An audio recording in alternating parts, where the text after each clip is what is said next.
皆さんこんにちは。안녕하세요。風花です。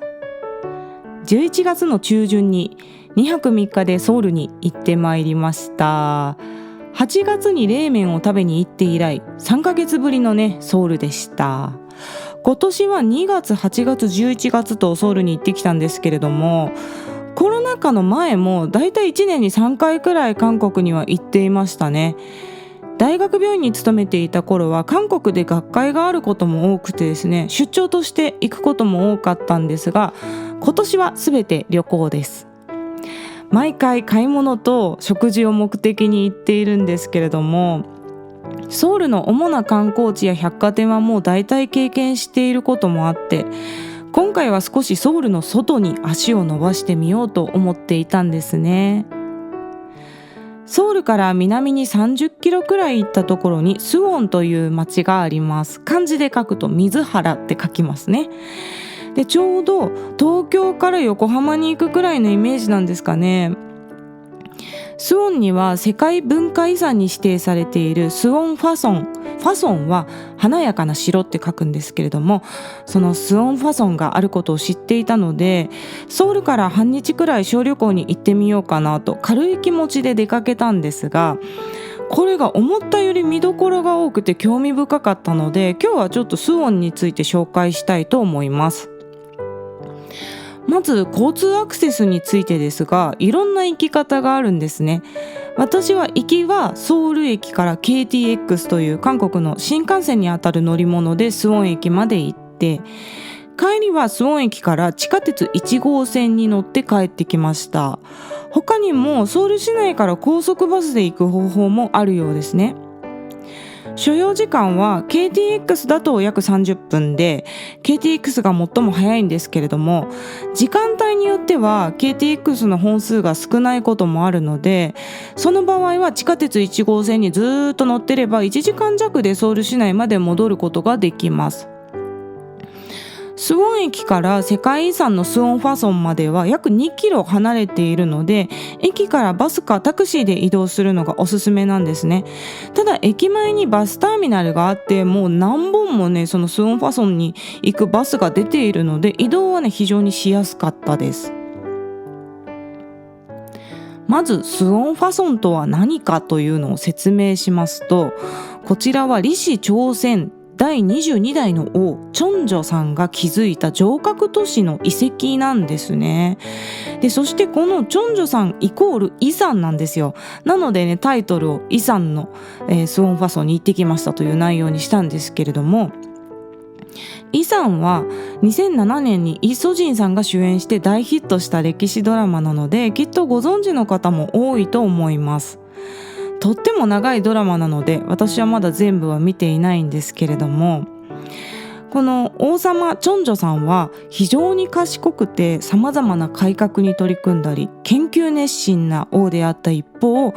何度も命を狙われたりとか波乱万丈な人生を送った方だったそうですね。チョンジョさんがスウォンファソンを作るに至った経緯を簡単に説明しますと、おじいさんの代から振り返る必要があります。まずチョンジョさんのおじいさんがヨンジョさんという方で、ヨンジョさんは非常に優秀な王様だったんですね。そしてヨンジョさんはご自身の息子、つまりチョンジョさんのお父さんにあたる方にも立派な王様になってほしくて、厳しく接したそうなんですが、その期待が大きすぎたのか、チョンジョさんのお父さんが徐々に精神のバランスを崩してしまいます。そして親子の信頼関係も揺らいでいってしまうんですね。そしてこの頃朝廷内では政治的な派閥争いが激化していて、チョンジョさんのお父さんはこの争いに巻き込まれて利用されてしまうんですね。具体的にはチョンジョさんのお父さんがおじいさんのヨンジョさん、その時の王様ですねを殺そうとしているという情報がヨンジョさんに伝わってしまうんです。で、これは事実ではなかったんですけれども、その時に息子を信じきれるだけの信頼関係がなかったっていうことなんでしょうね。チョンジョさんのお父さんは謀反の罪に問われてしまうんですね。そしておじいさんのヨンジョさんはもう怒り心頭で、なんと実の息子を米びつに閉じ込めて処刑します。そしてそのまま餓死させてしまうんですね。でこの事件が起きた時にチョンジョさんは11歳、なんと11歳で実のお父さんが謀反の濡れ衣を着せられて実のおじいさんに処刑されてしまうという壮絶な体験をするんですけれども、ドラマイさんの冒頭でこの経緯が描かれているんですね。でそれを思い出してまたちょっとイさんを見返してしまってですね、このトーク会が一周遅れたという経緯でございました。やがておじいさんのヨンジョさんは亡くなって孫のチョンジョさんが王様になるんですけれども、王様になってまず行ったことが父親の名誉回復だったと言われています。当時風水的に最高の土地だったスウォンにお父さんのお墓を移して改装して、そのお墓を守るという目的と、そしてずっとお父さんの近くにいられるようにいずれソウルからスウォンに都を移そうと遷都しようとね考えて作ったのがスウォンファソンという城郭都市なんですね。このスウォンファソンの設計を担当したチョン・ヤギョンさんという方が滑車ですとかテコの原理を応用したクレーンみたいなものを考案するなどですね、当時の建築技術の最先端を駆使してスウォンファソンって結構広くて総面積が約130ヘクタールあるそうです。そしてそれをぐるっと取り囲む 5.7 キロの城壁、それから東西南北4つの門廊をなんと1794年の着工から2年9ヶ月で完成させたそうです。しかし、その直後にチョンジョさん亡くなってしまうんですよね。結構急に亡くなっちゃうんですよ。それで、目標としていたスウォン戦闘は行われなかったんですね。なのでたくさん作ったのに結局都としては使われなかったっていうのがスウォンファソンなんですけれども、今もその遺跡を見学できるようになっています。スウォンの見どころはたくさんあるんですけれども、まずねファソン辺郡は絶対に行ってほしいですね。でファソン辺郡というのはチョンジョさんがお父さんのお墓参りをするときに滞在した場所、つまり御所にあたる場所だと思います。で辺郡というのは行くに宮っていう字を書くんですけれども、ここは王が滞在する場所のことで、韓国の各所に辺郡はあるんですけれども、スウォンのファソン辺郡は後に遷都する計画があったので王宮として使う計画もあったことからしっかりした作りになっているそうですね。ここがソウルのキョンボックン京福宮のように敷地内に入って見学することができるんですが、王様のマネキンがあったりですとかね、お祝いの席でどんな食事を食べていたかなどの再現がされていてとっても面白かったです。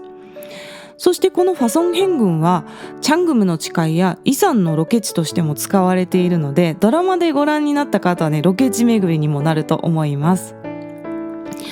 そしてここにチョンジョさんのお父さんが処刑された米びつのレプリカも展示されているんですね。なので少しでも背景を知ってから行くといろいろ見どころがある場所です。スウォンファソンを取り囲む城壁には4つの門廊があるんですけれども、東がチャンニョンムン、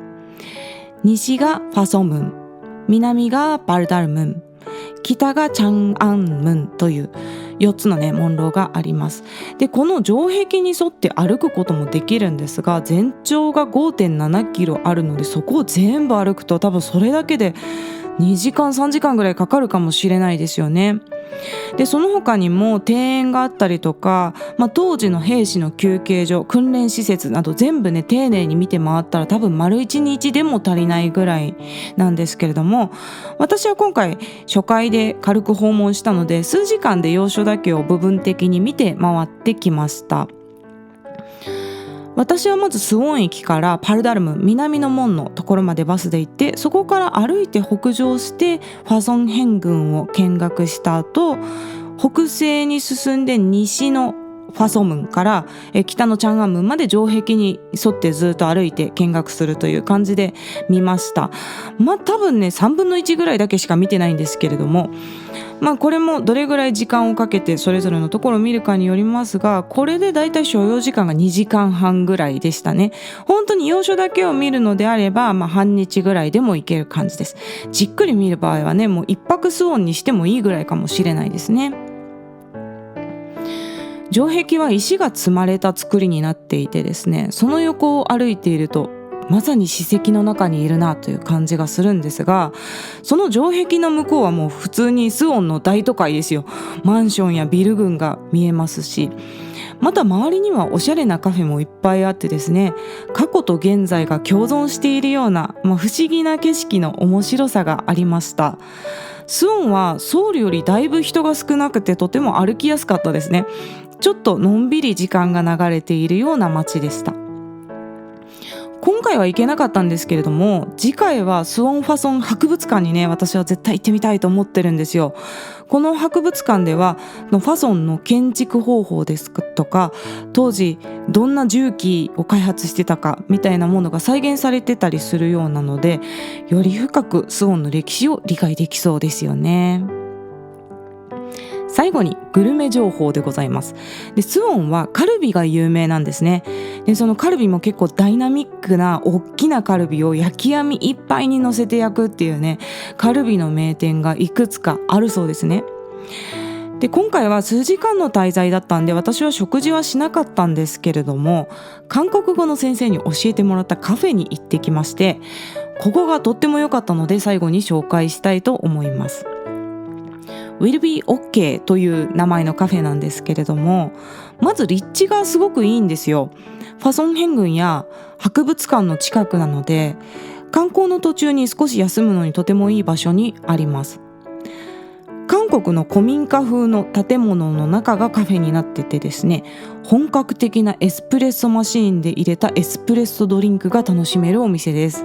手作りのケーキや焼き菓子も数種類用意されていました。私はカフェラテとチーズケーキをいただいたんですが、まずね、カフェラテがすごく美味しかったです。韓国のコーヒーって薄く感じることが多いんですけれども、このお店のカフェラテはしっかりエスプレッソのコクが感じられて、フォームミルクはふわふわで本当に美味しかったですね。で、私は学生時代にタリーズコーヒーでアルバイトをしてたので、エスプレッソドリンクを作る上で難しいポイントっていうのをいくつか経験しているんですけれども、まずエスプレッソの抽出、それからミルクのスチームって言って蒸気で泡立てるんですけど、ミルクのスチーム、それからそれを注ぎの部分、あとラテアートの部分までね、全部めっちゃ技術が高かったです、このお店は。で、そしてケーキもね、滑らかで甘すぎず大きめのサイズだったんですけれども、カフェラテとの相性が良くてペロリと食べてしまいました。お店のインスタグラムを概要欄に貼っておきますので、スオンを観光する際にはぜひ行ってみてください。旅行はね、たくさん歩きますのでエネルギー補給も大事ですからね。そんなわけで今回はソウルから少し足を伸ばしていける街、スオンの見どころを紹介してみました。